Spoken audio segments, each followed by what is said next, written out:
Hello friends, మన SQL సిరీస్లో భాగంగా ఈరోజు మెటా డేటా గురించి మాట్లాడదామండి.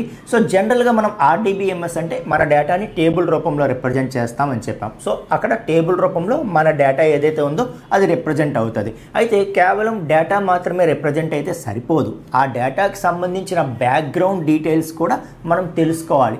అసలు ఈ డేటా అనేది దేన్ని రిప్రజెంట్ చేస్తుంది? ఒక స్టూడెంట్ తాలూకా డేటాయా, ఎంప్లాయీ తాలూకా డేటాయా, ప్రోడక్ట్స్ తాలూకా డేటాయా, ఏం డేటా ఇది అని చెప్పాలి. ఓకే, అలాగే ఆ టేబుల్లోకి వెళ్తే ప్రతి కాలను కూడా దేన్ని రిప్రజెంట్ చేస్తుంది?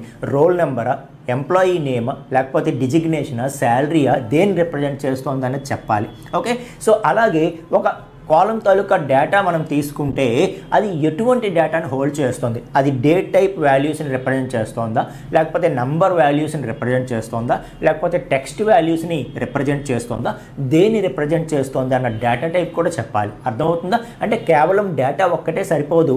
ఆ డేటా దేన్ని రిప్రజెంట్ చేస్తుంది అని చెప్పి ఆ డేటాకు ఒక నేమ్ ఇచ్చుకోవడం, ఆ టేబుల్కి ఒక నేమ్ ఇచ్చుకోవడం, ఆ తర్వాత కాలం నేమ్స్, ప్రతి కాలంను దేన్ని రిప్రజెంట్ చేస్తుందో ప్రతి కాలంకి ఒక నేమ్ ఇవ్వడం. అలాగే దాంతోపాటు మనకేంటంటే ఆ డేటా అనేది ఎలాంటి టైప్ ఆఫ్ డేటా, నంబర్సా, డేట్సా, టెక్స్టా, ఎలాంటి డేటా అనేది కూడా తెలుసుకోవడం. ఇదంతా కూడా ఏదైతే ఉందో దీన్నే మెటా డేటా అంటాం. So data about data. So మన మెయిన్ డేటా ఏదైతే ఉందో దానికి సంబంధించిన డేటా అనమాట. Data about data is called as meta data. మీకు అర్థమవుతుందా? సో సిరీస్ మొత్తం ఫాలో అవ్వండి. ఎస్క్యూఎల్ చాలా వరకు ఈ షార్ట్ సిరీస్తో నేను నేర్చుకుంటారు. ఓకేనా? సో మీ ఫ్రెండ్స్కి యూజ్ అవుతుందంటే వాళ్ళతో కూడా షేర్ చేయండి. అండ్ ఎలాంటి యూస్ఫుల్ కంటెంట్ వస్తూనే ఉంటుంది మన ప్లాట్ఫామ్లో. తెలుగు వెబ్ గురువుని ఫాలో చేయండి.